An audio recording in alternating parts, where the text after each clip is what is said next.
Hello and welcome to another episode with me, Miss Envy, here where we get to explore all the things that make me curious and should make you curious too. For our first episode today, I bet you $100 you guys can't hold your laughter. But first,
did I win that bet? Swami Murugesu's The Science of Mantra. He claimed that when a person chanted specific words in Sanskrit while filming a burning candle, the intensity as well as the color of the flame would change due to the frequency that the word would emit. Same science has been shown to lower and raise blood pressure. And in his own words, certain sounds can affect their circulation and nervous system. Whatever change such vibrations cause extends to the mind of a person and also to the surrounding atmosphere, causing warmth or coolness. All this can be known by study and shown by practice. Not only does sound interact with life, but it sustains and develops it. It acts as a conduit of conscious intent between people, societies, and entire civilizations. And the problem I see with humanity today is we don't truly know ourselves anymore. We have the 9-to-5 job, we have the house, the children, the bills, the television, the hobbies, and the errands that we run every single day, and we eventually begin to believe that this is who we are. But who are we beneath the job title, beneath the status of mother or father, theist or atheist, Republican or Democrat, black or white, man or woman? Who are we? Who are we deep down inside? We don't know, because every time we hear an answer that we don't want to accept about ourselves, we deny it. We'll pass it off and project it onto somebody else and judge them for it. This is repression. And we see what repression can do to us on an individual level, but what about on a collective level of humanity? What happens when the whole world refuses to see what they truly are on the inside? Carl Jung discovered that there is a collective unconscious connected to all humans, meaning that the whole of humanity shares a single mind with one another. Dan Winter reproduced an experiment to prove that the ancient languages of Hebrew and Sanskrit, when spoken, create a vibratory frequency that moved matter into sacred geometrical patterns. Everything in existence is made of a relationship between vibration and matter. Vibration is a masculine creative force countered by matter, which is a feminine receptive force. Thus begins the principle of duality. Imagine being able to speak Sanskrit. That'd be cool. Last night, Donald Trump granted me a full pardon. I was doing life without parole, and I was locked up for more than 11 years. This is an important moment for everybody, everywhere, who loves freedom and who cares about second chances. And I look forward to re-engaging the free world. So once I'm feeling up to it, we'll talk again. For those of you that don't know what this is about, Donald Trump just signed a whole stack of declarations, of which one of them was to pardon a handful of about 20-something people from being locked up and put in jail for protesting against abortion. Look, I'm not pro or against abortion. I don't have any major opinions here. I believe you do what's right for you, and that can also be hashed out and argued on another day. What I don't like is the fact that America proclaims themselves as the land of the free and the ones who have the right to speak their truth, which is exactly what a protest is. As long as it's peaceful, a person's allowed to protest. And so, yeah, the fact that this guy got life without parole, something there doesn't add up. So is Trump a good guy, bad guy? Once again, I don't know. I'm on the fence about him. I'd like to think that this is a nice thing. In the world of the elite, symbols are more than just artistic expression.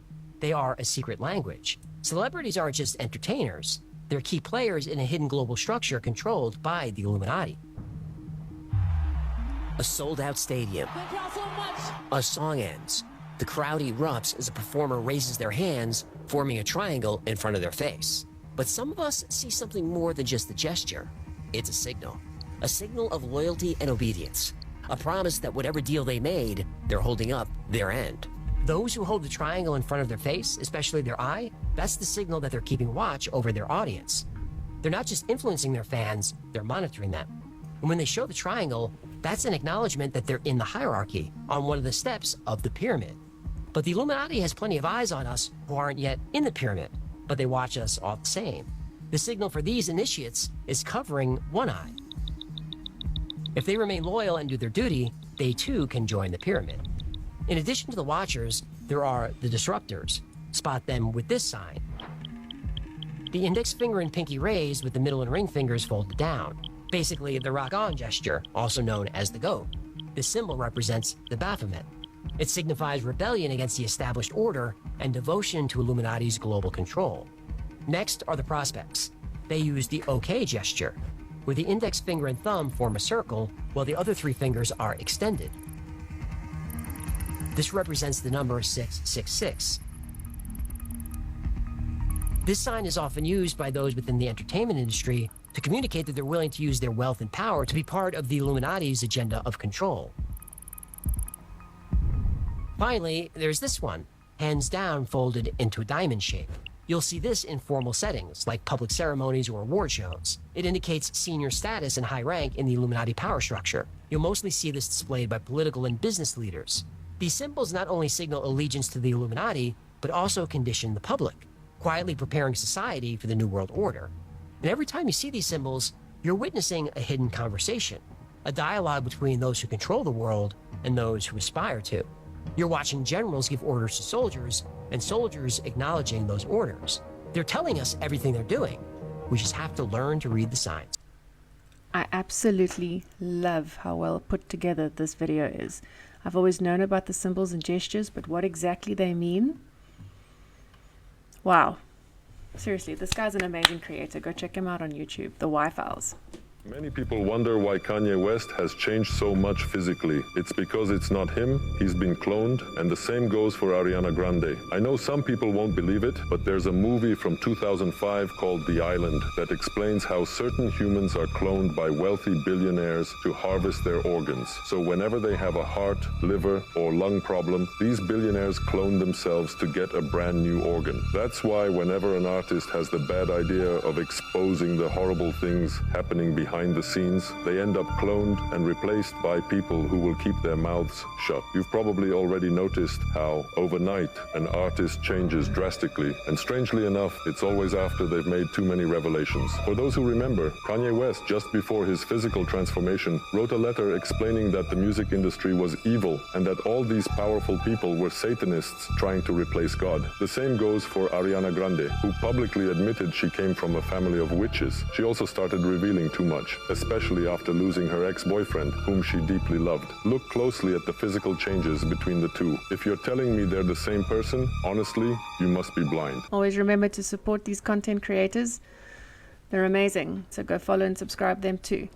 With regards to the video, it's not Ozempic, people, and it's not, what's the other thing they used to do? Nip tuck. They're not slicing themselves or using some fancy cream. Nope.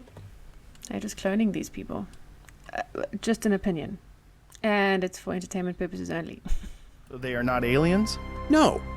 What we call aliens are simply the civilizations living beyond the ice wall of Antarctica. It's not some distant galaxy or a sci-fi fantasy. It's Earth. Right here, hidden in plain sight, but beyond what we're allowed to see. These advanced civilizations have technology so beyond our understanding that when their ships soar through the skies, we mistake them for extraterrestrial crafts. But they're not from space. They're from regions on this planet we've been kept from exploring. Why the lie? The oligarchs, the ones pulling the strings, want to keep us in fear of the unknown. Aliens, outer space, it's all a smokescreen. They don't want us asking questions about what's really out there. These civilizations are light years ahead of us in tech and knowledge. That's why the narrative is controlled. They don't want you to even imagine the idea that there's more to Earth than you've been told. But trust me, it's not aliens coming for us. It's advanced beings from right here, beyond the icy borders we're forbidden to cross. This is just a theory, not a fact. Thanks for reminding us. Yep, just thought I'd drop that in there. The question's always, is the Earth flat? Is it round? I say it's neither. In fact, I believe it's a holographic projection that emanates from our own creative thoughts. Right, for the next 3 videos, it's all the same subject. Found it fascinating. Thanks to Elaine. Thanks for that rabbit hole. It's about a staircase that got built by a random dude that nobody understands how he did it. Did that make grammatical sense? Let me try again. Or you could just watch the video.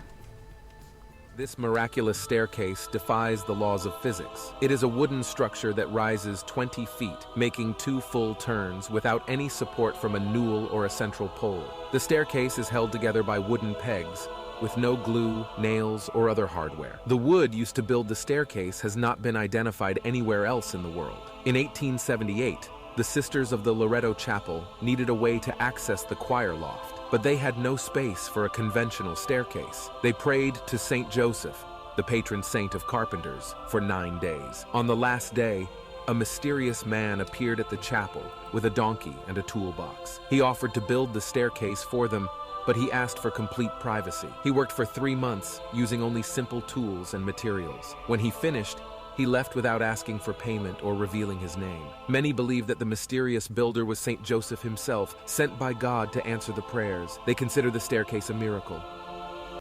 The staircase built in the 1800s, still unanswered. This historic structure in Santa Fe holds a mystery, a staircase that attracts people from all over the world. Before COVID, we got as many as 250,000 people a year visiting. Richard Lindsley is the curator at Loretto Chapel. He says the mystery began when the French architect behind the chapel died in 1878, before a staircase to the choir loft was built. So the Sisters of Loretto turned to prayer. And they said a 9-day prayer in Catholic traditions known as a novena, asking St. Joseph to pray for them to Jesus to help them with their problem. On the last day of their novena, this man rides in off the desert on a donkey, an elderly man with a gray beard as they described him, and told them he had come to build the staircase. He says the man worked on the staircase for 3 months and then vanished without getting paid, and the lumberyard told them the man didn't get any materials from them. So that's why the sisters, because of their prayers, his description, and the usual event about the wood, came to the conclusion that our Lord Jesus sent St. Joseph from heaven to build the staircase, and that's why originally it was known as the Miraculous Staircase. It represents something absolutely unique. It was put together without any nails. Randy Randall, executive director for Tourism Santa Fe, says deep history like that attracts tourists to the city. We're the second oldest city in the United States. We're the oldest capital. We've got a lot of firsts. And there's still questions about the chapel to this day. First, where did the wood come from? Lindsley said he gave a sample of the wood to a naval scientist in 1995 who said the closest he found to it was a tree that grows only in Alaska, but it wasn't the same. Secondly, how does the staircase stand? It's not supported from below, and there are no nails. It's held together with wooden pegs. Lindsley said he met with more than 100 experts who built circular staircases. Not one of these 120 American companies said they could reproduce the staircase the way it was built. No civil engineer on the planet has been able to figure it out. Lastly, who built the staircase? He says all claims have been debunked. We're back at square one. So why does it stand? Nobody knows. Where does wood come from? Nobody knows. And who built it? Nobody knows. And that's why it's still known, even to this day, as the Miraculous Staircase. Lindsley says due to the pandemic, business is not what it used to be, but it's getting better as more people feel comfortable traveling again. Back to you. That's interesting. 120 experts couldn't tell him how it was built. Didn't know that. Someone has a theory, though. To this day, no one can explain the mystery of the Loretto Chapel staircase. However, a new theory may provide the truth they have hidden from us. Located in New Mexico, this chapel has a staircase that defies the laws of physics. It is a wooden structure that rises 20 feet, making 2 full turns without any support from a central pole. The staircase is held together by wooden pegs with no glue, nails, or other hardware. The wood used to build the staircase has not been identified anywhere else in the world. The main story is that in 1878, the Sisters of the Loretto Chapel needed a way to access the choir loft, but they had no space for a conventional staircase. So they prayed to St. Joseph, the patron saint of carpenters. Allegedly, St. Joseph arrived and built the staircase. But what if this is a made-up story to hide the truth? There is a theory that the Tartarians are actually responsible for this staircase. It was either built by surviving Tartarians or using Tartarian technology. The Tartarians were an advanced civilization that was wiped from history. They are responsible for much of the unexplainable architecture throughout the world. But when their free energy threatened the oil industry, they were deleted. Oh, there we go. We're starting to touch on the free energy subject again. Careful. If you're a scientist on your way to prove free energy and you climb on a plane, you might just disappear. All right, guys, as you know, I always end off on a positive note. Sit back, relax, and enjoy this kitty kicker. Oh, I'm sorry.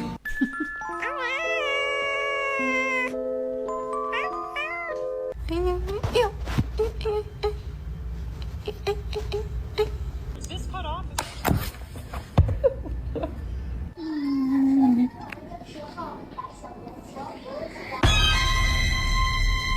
Hey, what you doing?